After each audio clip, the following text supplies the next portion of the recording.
You are listening to Claudia Liza on Talk Radio. I'm now talking about smart motorways, or indeed so-called smart motorways, branded death traps by some campaigners who are going to be carrying 38 coffins across London to the Department of Transport, to their headquarters, demanding that smart motorways be scrapped. And now this protest is organised by Claire Mercer. She is widow of Jason Mercer, who was killed on the M1 near Sheffield in 2019 when he was struck by a lorry. Claire says that these coffins represent the number of official deaths on smart motorways between 2014 and 2019. She's actually taking legal action for them to be changed, for motorways to go back to what they were before the early noughties. And Claire joins me now. Claire Mercer, thank you so much for talking to us on Talk Radio today. This protest is happening on Monday. Claire, if you don't mind, can you explain what happened to Jason, how he came to lose his life the way he did? Yeah, he had a minor collision on the M1 junction 34 in Sheffield. But they were at a sign that said no hard shoulder for 4 miles. And 2.5 years ago, we knew less about smart motorways than we do now. So I don't even know if he knew what one was. All he had was a sign telling him there was absolutely nothing for 4 miles. He wasn't to know that there was an emergency refuge area a mile out of sight. So they pulled over where they could, but they couldn't get right out of the live running lane because of the crash barrier. And they themselves couldn't get over the crash barrier because there was a 30-foot drop onto the slip road below. So they pulled over as far as they could, and they got out to swap details and take photos. As you do, as you would, we were told to do when things like this happen. Yeah, it's a legal obligation to stop after an accident. And the technology that we're led to believe is there and would have picked them up, didn't pick them up, and they then, after a few minutes, a lorry came along and couldn't manoeuvre in time, smashed into them and killed them instantly.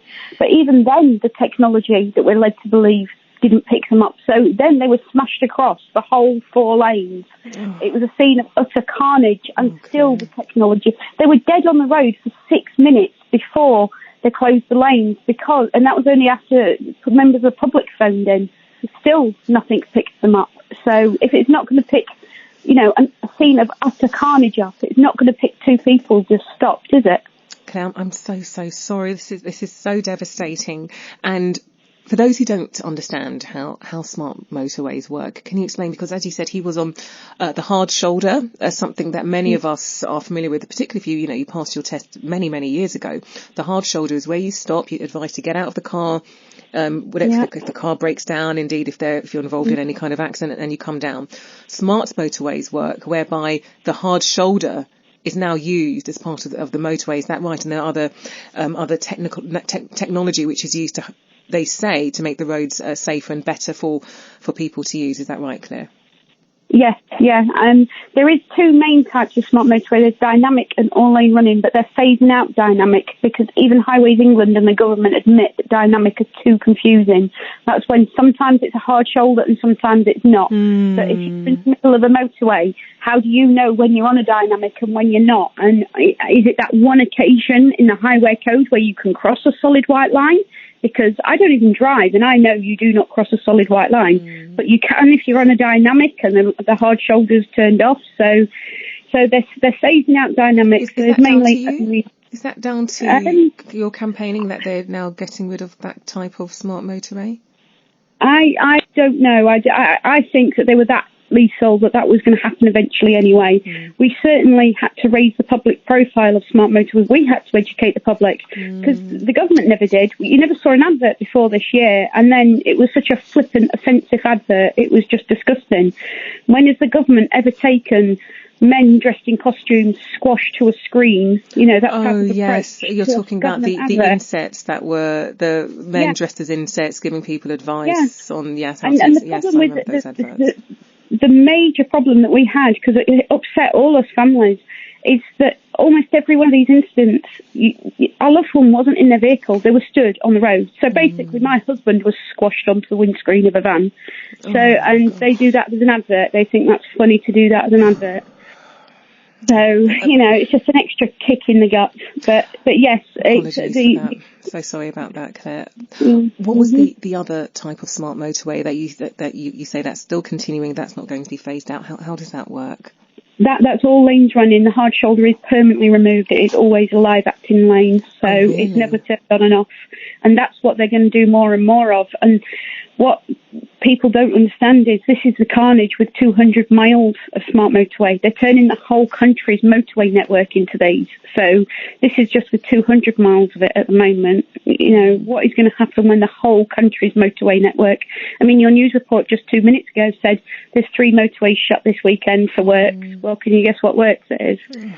And that's been rolled out across the whole country. And that is why we're bringing a judicial review to get smart motorways banned in the High Court.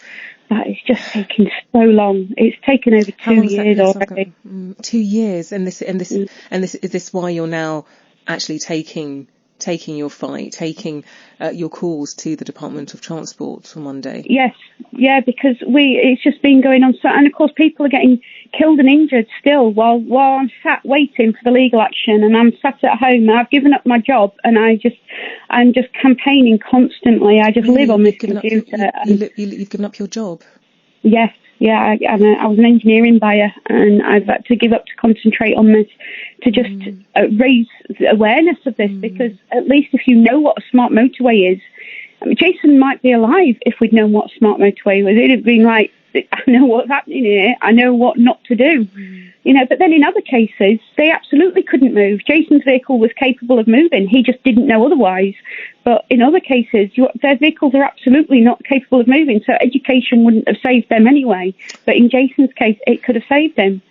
And that's what my main aim with this is. But also, tomorrow is my 12th wedding anniversary, and it'll be the third one without Jason. And I wanted to take the protest to them on my wedding anniversary, but unfortunately it ends on a Sunday.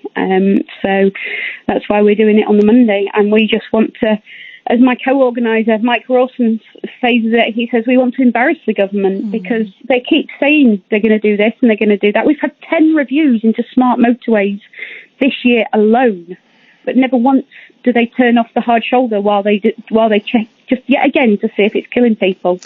So Claire, the Department for Transport has said that safety measures, they are introducing them. They're not getting rid of the smart motorways, but they will introduce further safety measures. They also say every death on our roads is a tragedy, and our thoughts remain with anyone who has lost a loved one. While data shows that fatalities are less likely on smart motorways than on conventional ones, we know some drivers can feel less safe on them. And they also added that all lane running motorway will be required to have additional safety measures in place, such as technology to detect stopped cars. Is this enough that they want to keep smart motorways, but they want to make the necessary changes that the government believes will make these type of roads safer?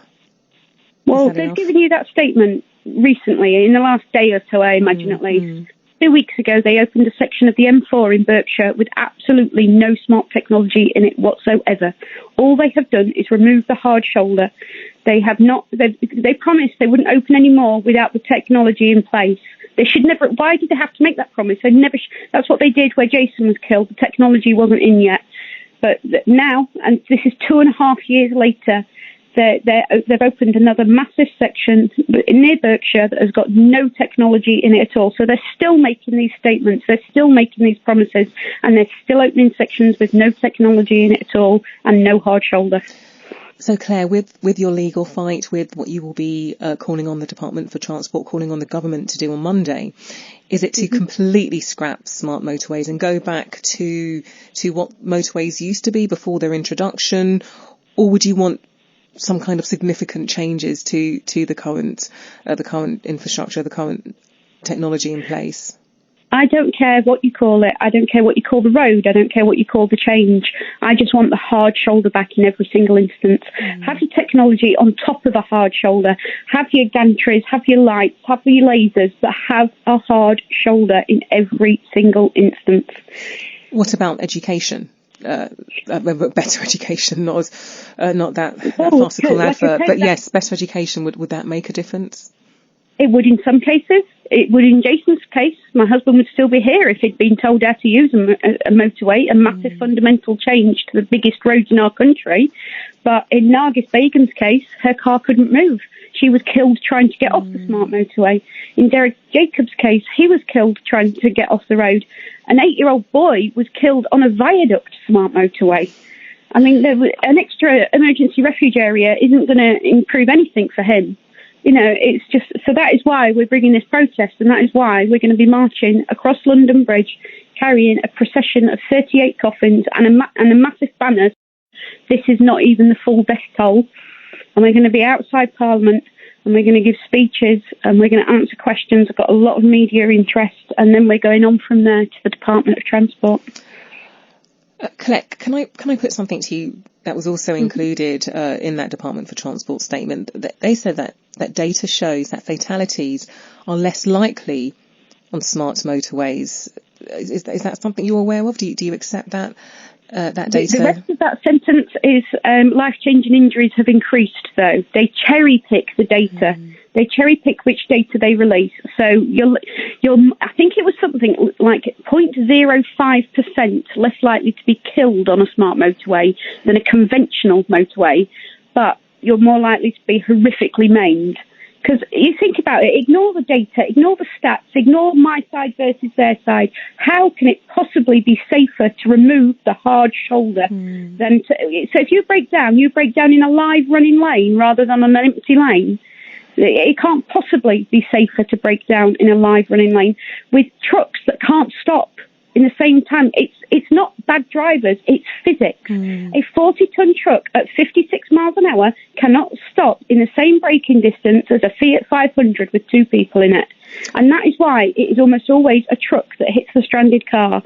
So then you have got 40 tons hitting a car. And the result is what happened to my husband. Claire, it seems as if you have dedicated your whole life, the last 3 years, to this fight. How much longer will this take in terms of going through the courts, and what will happen at the end of it? What do you hope could happen at the end of this legal fight? Because you said you've already dedicated 2 years in this fight in the courts. Well, the only thing that I will accept, the only thing that will make me stop is the hard shoulder returns in every single case. How long that takes is up to the government, because they could hold their hands up now and admit they've made a massive mistake with taxpayers' lives and taxpayers' money, but they won't. They keep burying in because of the massive, massive contracts that are involved in these. It was £50 million for the section around here, and that's just one little section. You know, and this is all over the country, but they just keep burying their heads to keep it churning on with this work. And in the meantime, people are dying. And what really, really worries me, and a placard I will be carrying, is, will you listen when it is a coach full of school children? Because that will happen. That will happen. I've got to get on a coach and go on a motorway for the first time since my husband died. And I'm worried that we're not going to get there. I've not been on a motorway since he died. I'm too scared. But I've had to arrange a coach, and we're going to have to get on and go down there.